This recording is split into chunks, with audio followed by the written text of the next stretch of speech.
The fluorescent lights of the accounting office didn't just hum. They vibrated against the back of Sarah's skull like a rhythmic warning. It was 11:45 p.m., and the office was a tomb of gray cubicles and silent printers.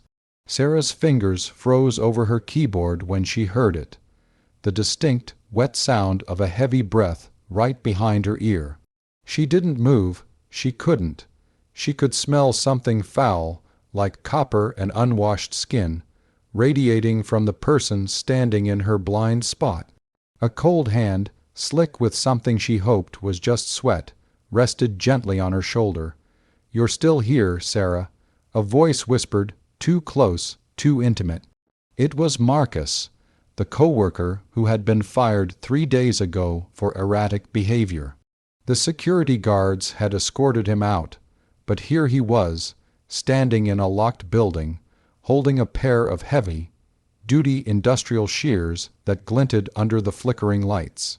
The terror you feel when a stranger follows you down a dark alley is one thing, but there is a different, more suffocating kind of dread when the predator is someone you sit next to for 40 hours a week. We spend more time with our colleagues than our own families, yet we truly have no idea what is brewing behind their professional smiles and polite small talk. Today, we are diving into 3 true stories that redefine the term workplace nightmare. In our final story, you'll hear about a man who thought he was just playing a harmless office prank, only to realize too late that he had accidentally triggered a decades-old vendetta that would lead to a literal life or death confrontation in a basement archive. By the time the sun rises on these stories, you will never look at your cubicle neighbor the same way again. If you think your boss is a nightmare, just wait until you meet these coworkers. Our first story begins in a high-end architectural firm in Chicago. David was the kind of guy everyone liked, at first.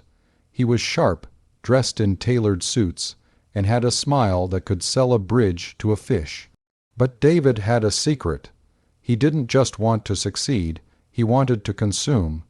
He viewed his colleagues not as teammates, but as obstacles. His primary target was a quiet, brilliant designer named Elena. Elena had spent 6 months pouring her soul into a skyscraper project that was set to be the firm's crowning jewel. She kept her sketches in a locked drawer, but David was a master of finding keys. One Monday morning, the firm's partners called an emergency meeting.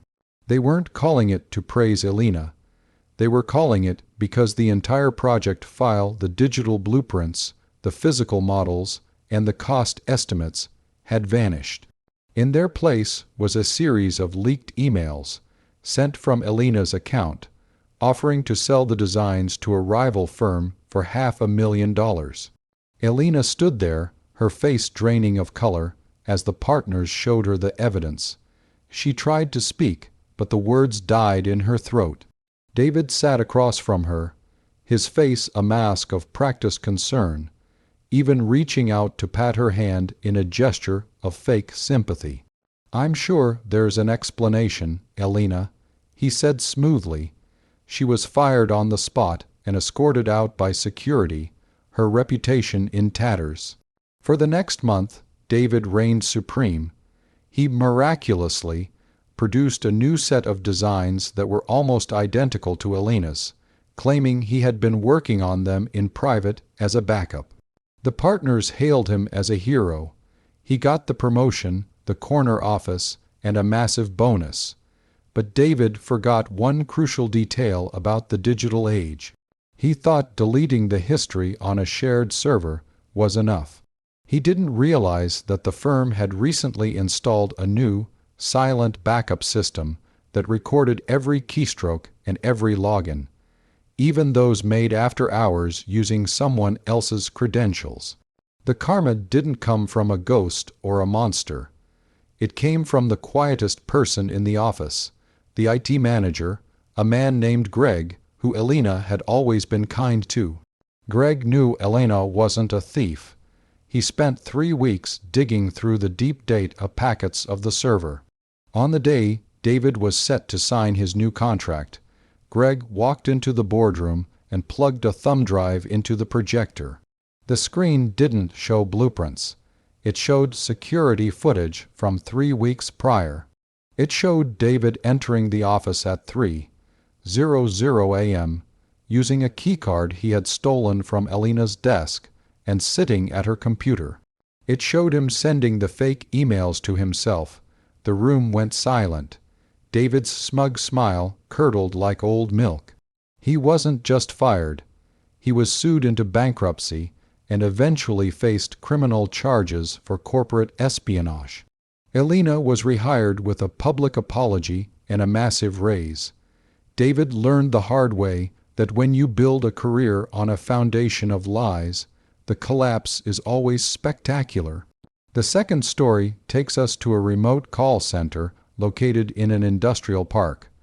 The night shift is a strange place, filled with people who prefer the shadows to the sunlight. Among them was a man named Leo. Leo was a lurker. He didn't talk much, but he watched. He watched when people went on break. He watched what they ate. He watched who they called. His specific obsession was a young woman named Maya. It started small. Maya would find her chair adjusted to a different height every morning. Then, her coffee mug would be moved an inch to the left. Small things, gaslighting things.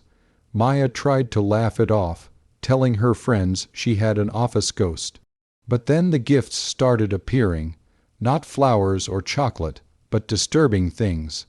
A single lock of hair tied with a black ribbon left on her keyboard. A photo of her getting into her car, taken from a distance, with her face circled in red ink. Maya went to HR, but they told her that without proof of who was doing it, their hands were tied. The cameras in that section are down for maintenance, they said. It's the sentence no one ever wants to hear. The tension escalated on a rainy Tuesday. Maya was the last one in the office, finishing up a report. The building felt empty, the air conditioning humming like a low growl. She heard a clicking sound from the ceiling tiles above her. Asterisk click, click, click. Asterisk she looked up, but saw nothing.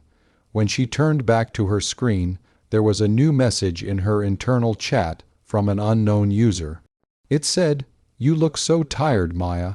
Why don't you close your eyes? I'm right above you." Her heart hammered against her ribs. She didn't look up again.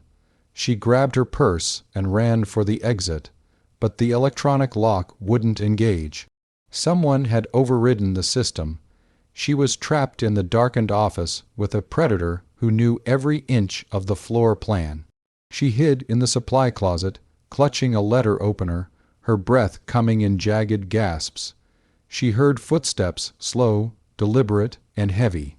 Asterisk thud, thud, thud. Asterisk they stopped right outside the closet door. Maya, Leo's voice came through the wood, sounding distorted and wet. "I just wanted to help you finish your work."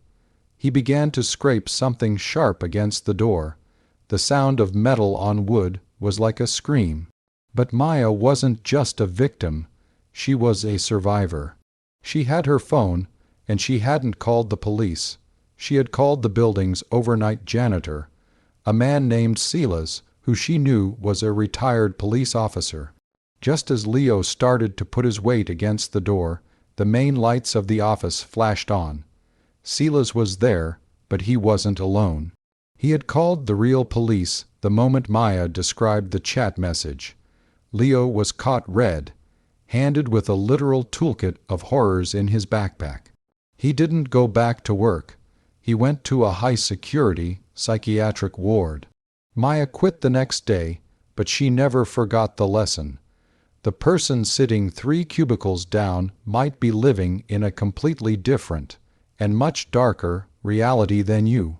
Our final story is perhaps the most chilling, because it involves a slow, burn revenge that spanned over a decade. In a dusty, basement-level government archive, 2 men worked side by side, Arthur and Thomas. Arthur was an old-timer, a man who loved the smell of paper and the order of the files.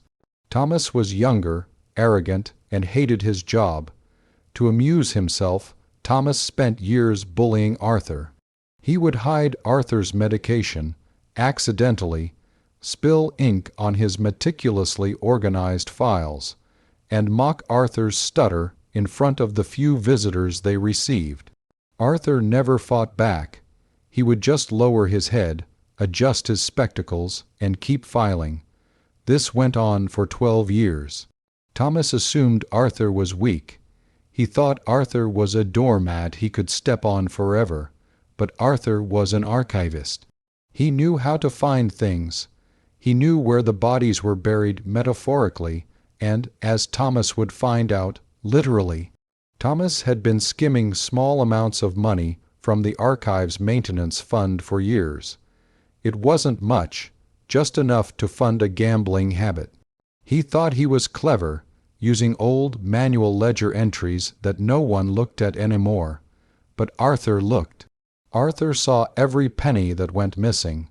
He didn't report it immediately. He waited. He waited until Thomas was up for a major government position, a job that would give him power and a massive salary. The night before Thomas's final interview, Arthur invited him to the deep archives for a retirement toast. Thomas, feeling superior and thinking he had finally broken the old man's spirit, agreed.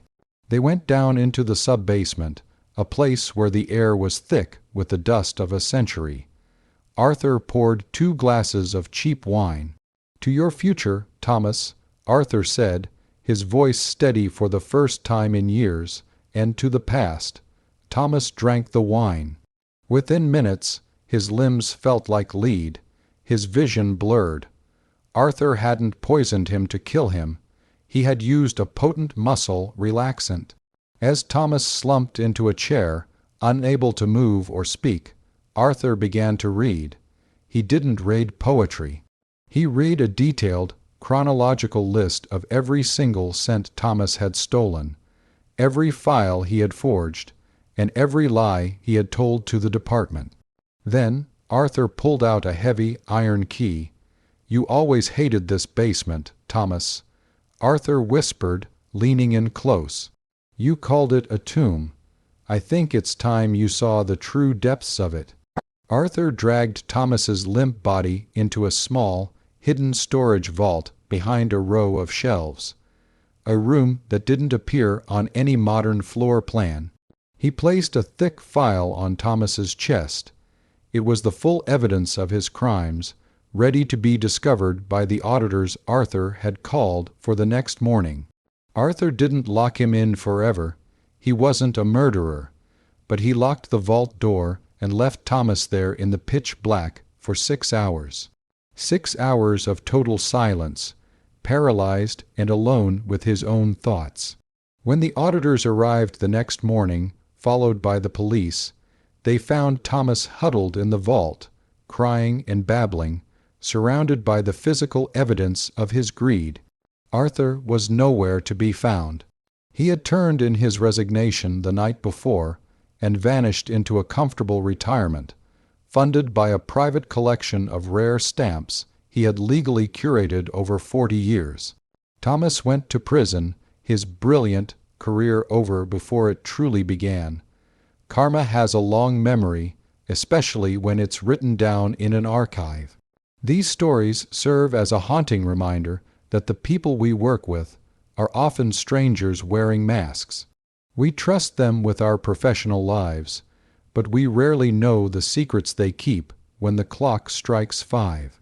If you've ever felt a chill down your spine when a coworker walked past, or if you've seen the scales of justice balance themselves in a way you never expected, you aren't alone. The world is a complex place, and sometimes the most dangerous people aren't in the shadows, they're sitting right next to you at the staff meeting. If you believe that karma always finds its way home, and that every action has an equal and opposite reaction, show your support. Would you like me to write a script for another video title? or perhaps expand on one of these stories with more dialogue and suspense.